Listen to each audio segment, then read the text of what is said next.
Good morning. Thank you, Dr. Ellison, and congratulations on becoming our ACS president. I look forward to working closely with you over the next year. Welcome, everyone, to Clinical Congress. I'm thrilled that after 3 years, we are finally able to gather again in person. We have 11,700 registrants from 116 countries joining us virtually or here in San Diego this week for our first ever hybrid Clinical Congress. Thank you all for traveling here to experience Clinical Congress with us, and many of you have traveled great distances, and I sincerely appreciate it. I also want to thank each and every one of you for your hard work and sacrifices over the last 2.5 years caring for your patients during the pandemic. As we emerge from that experience, it's now time to resume our ability to meet in person and experience all that our Clinical Congress has to offer.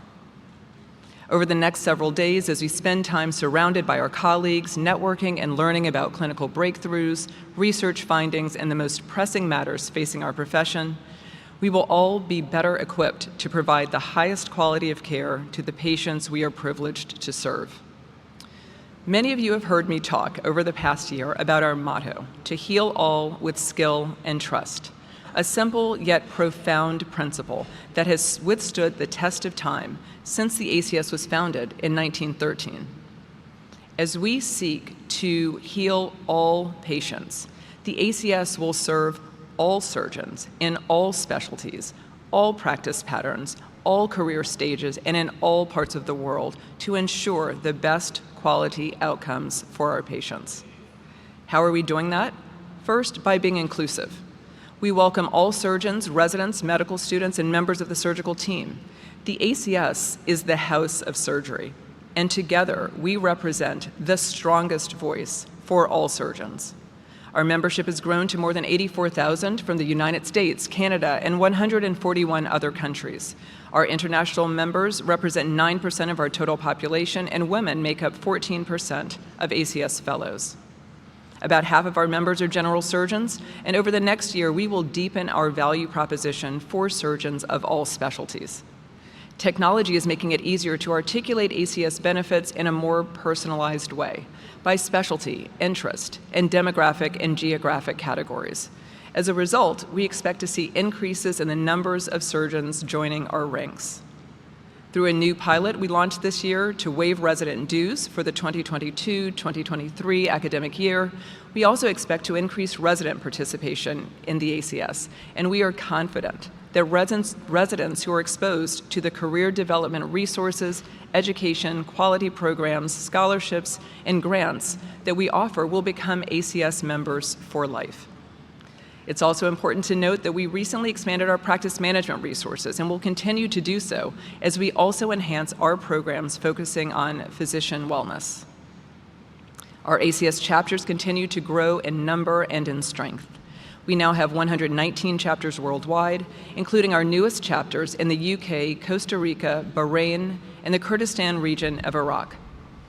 Participating in an ACS chapter offers many benefits, including networking opportunities with peers, participation in advocacy efforts at the state and federal levels that will impact the patients you treat, leadership opportunities for surgeons at any career stage, convenient educational meetings, and local CME.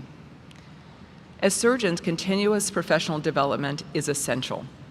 And now, post-COVID, educational opportunities and resources have expanded and transformed to help you excel, advance, and continue to learn.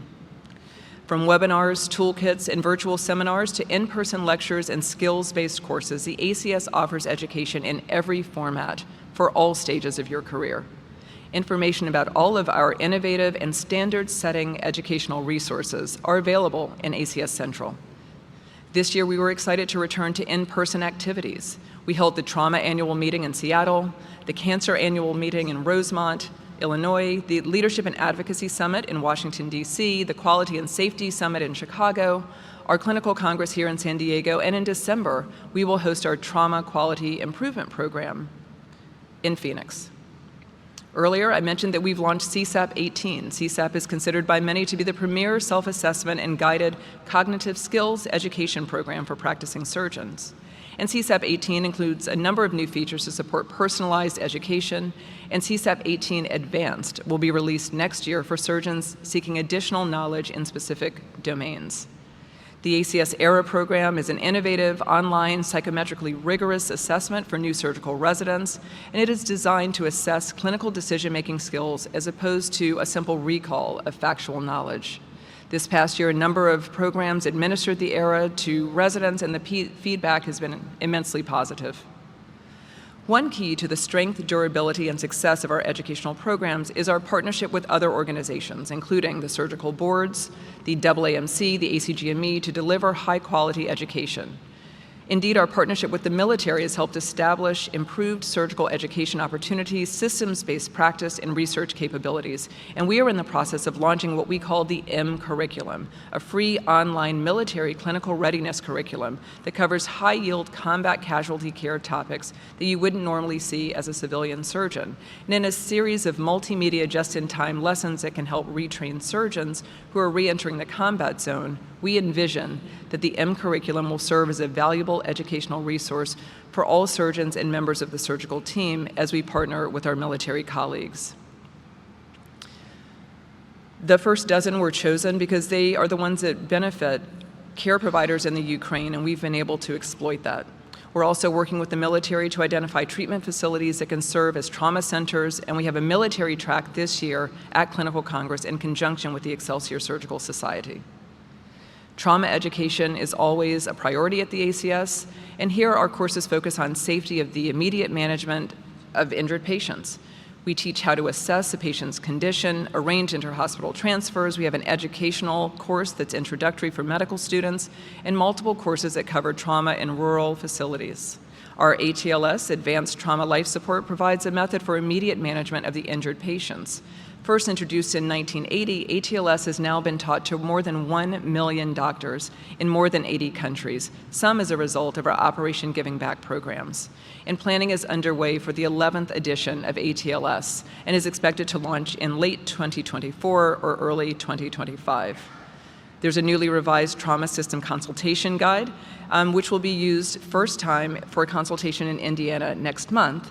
And in addition, our field triage guidelines were updated in March and are now available at facs.org.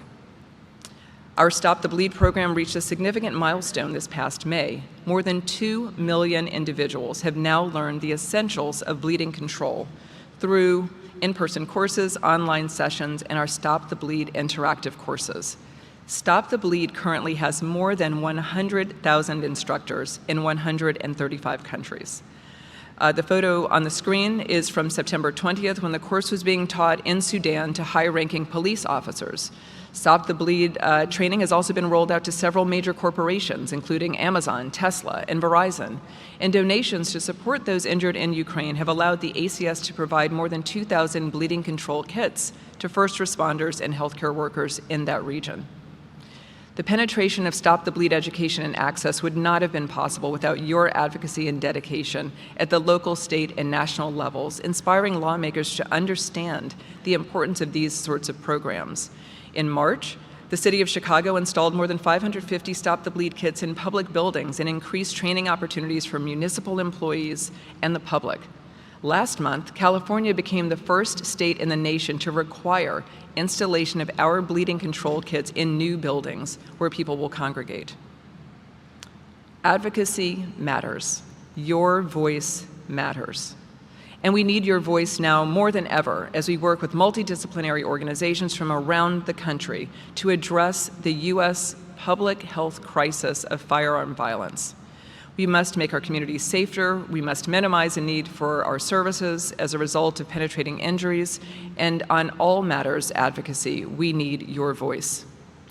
The ACS hosted the second Medical Summit on Firearm Violence in September, and the work in this area will continue in a multidisciplinary approach because we can make a difference. Some of the recommendations that we made following a similar meeting we held in 2019 were part of the Safer Communities Act just signed into law this past June. We also need your voice in fighting the looming cuts to Medicare reimbursement that are scheduled to take effect in January and will jeopardize patient access to care, as well as the financial stability of many of our surgical practices. 2 physician members of Congress recently introduced legislation to stop a portion of the proposed payment cut, but more needs to be done. It is clear that the Medicare physician payment system is broken. Please know that your ACS will continue to fight aggressively for you and for our patients. We are working to both stop the cuts and stabilize the payment system in the short term, and in the long term, reform the entire system. Please do stop by our advocacy booth to learn more about how you can help on these and other initiatives that affect our practices and our patients. And you can also access resources on the website. When you access the new website, facs.org, you'll notice that it has a new look, feel, and enhanced functionality. It features audience-focused navigation, better storytelling capabilities, and improved search tools. It's still in development, and we will continually add new features and enhancements to give you a more deeply personalized experience. We've also updated the focus of our online communities to help more members engage, and we are succeeding.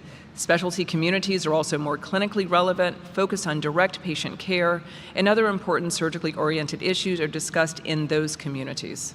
We have more than 40 different communities in which you can participate. We first launched the new ACS branding last year with Clinical Congress and have continued to flesh out its modern but classic design. Over the past year, we've rolled it out to various functional areas and continue to bring all of these visual assets in line with this new look. You may have noticed the new brand and some content changes being made to our publications, such as to the weekly ACS brief email. A fully redesigned bulletin will launch in January, and we will also refresh our journal in the near future. JACS, the Journal of the American College of Surgeons, now has an impact factor of 6.532, a record high. And there's also a new podcast called The Operative Word. We've launched surgical readings from our SRGS podcast that's been popular to those surgeons who want to hear from colleagues how they're treating patients with various diseases. As we also make strides in increasing the number and impact of our touch points with patients and their families through media relations and other public-facing initiatives, we are in the early stages of launching a new quality campaign, and I'll come back to that in a moment. But functionally, quality and safety are the essential foundations of surgery, and the ACS quality programs are the bedrock of many quality improvement initiatives across the country and increasingly globally. The National Surgical Quality Improvement Program, or NSQIP, now has 700 sites enrolled, 20% of them international, and 41 new sites added within the last year. Our new ACS Quality Verification Program, or QVP, provides a proven standardized method for establishing, measuring, and improving your hospital. Your infrastructure of your institution, and QVP does successfully integrate with NSQIP. The first 25 QVP verified hospitals were announced during the Quality and Safety Conference this summer, and they include 3 international hospitals, 2 in Japan and 1 in Australia, and there are many more in the pipeline. Our Children's Surgical Verification Program has 46 verified programs with more in the pipeline, and our relatively new Geriatric Surgery Verification Program has 51 applications and has recently received a $2 million Hartford Foundation grant to evaluate the program over the next 3 years.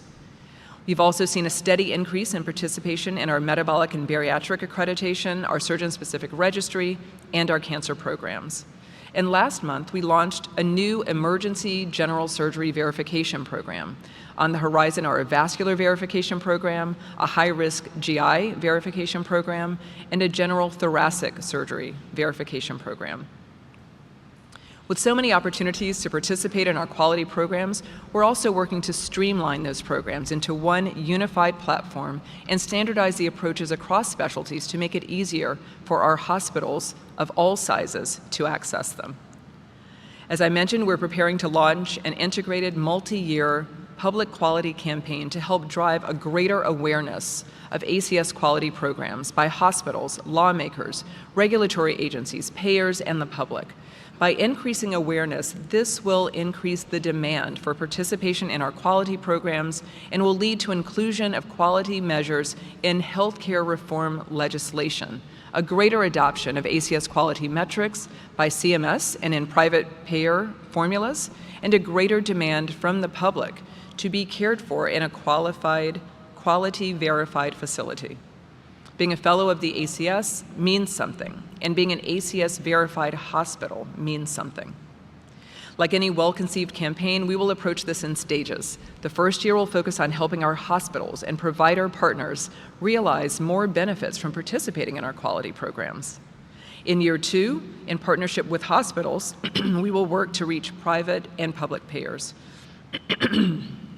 And in year 3, we will scale our program to reach patients across the United States. Using our campaign platform, the ACS will reignite a conversation about quality, the kind of quality that saves and improves lives. This conversation may begin with the years of training and the skill that surgeons bring to the operating room, but we need to broaden this conversation to include all stakeholders, to include best practices that will address the surgical team as well as hospital management and their policies. When we talk about upholding and improving surgical care, this is the power of quality. We want all surgeons to always feel empowered to do what's right for our patients. And when we ground our work in quality improvement and relentlessly push our institutions to get better, then that is the power of quality in action. The unifying idea about the power of quality is that it provides the basis from which we build all content, program, and messaging for this campaign, and it's the connective tissue across campaign efforts and audiences, and captures the essence and the purpose of the campaign. Earlier this year, the college began an effort to create a visual symbol that will represent the ACS standards of quality. We'll provide hospitals with a set of tools that will allow them to easily, effectively, and consistently convey their partnership with us. This endeavor is also streamlining and organizing the way that our different quality programs present themselves to hospitals. And our new surgical quality mark, which you see there on the screen, will bring that needed cohesion to ultimately drive recognition of the leadership role that the American College of Surgeons plays in surgical quality across every program. This mark is a designation that the hospital is an ACS quality partner and participates in our quality efforts. We've developed a toolkit of assets to help hospitals promote their partnership with us that can be displayed, as well as digital content, posters, advertisements, and more. We will begin rolling this out with our own QVP partner hospitals in the next couple of weeks and to all hospitals in January. We want our campaign to inspire, to energize, to engage, and to reestablish ACS as the preeminent voice and expert for surgical quality, as we have been for well over 100 years. We have a short video to give you just a taste of what's to come in the next few years.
As you walk through the halls of the Convention Center this week, please stop and watch the video that's playing on some of the digital screens to help further frame the importance of quality in surgical care.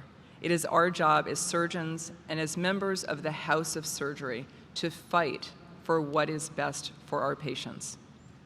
As I close, I want to highlight this quote from Abraham Lincoln from his message to Congress in 1861. He said, "The struggle of today is not altogether for today. It is for a vast future also. With reliance on Providence, all the more firm and earnest, let us proceed in the great task which events have devolved upon us." I must close by thanking the incredible staff of the American College of Surgeons. Without them, none of what I've shared with you would have been possible. Thank you also to the officers, regents, and other leaders of the ACS who have been so supportive of me. And thank you to Dr. Hoyt, my predecessor, on whose foundation I have begun to build. Thank you for the privilege of being your ACS Executive Director and CEO. I wish you all a productive and energizing week. Thank you.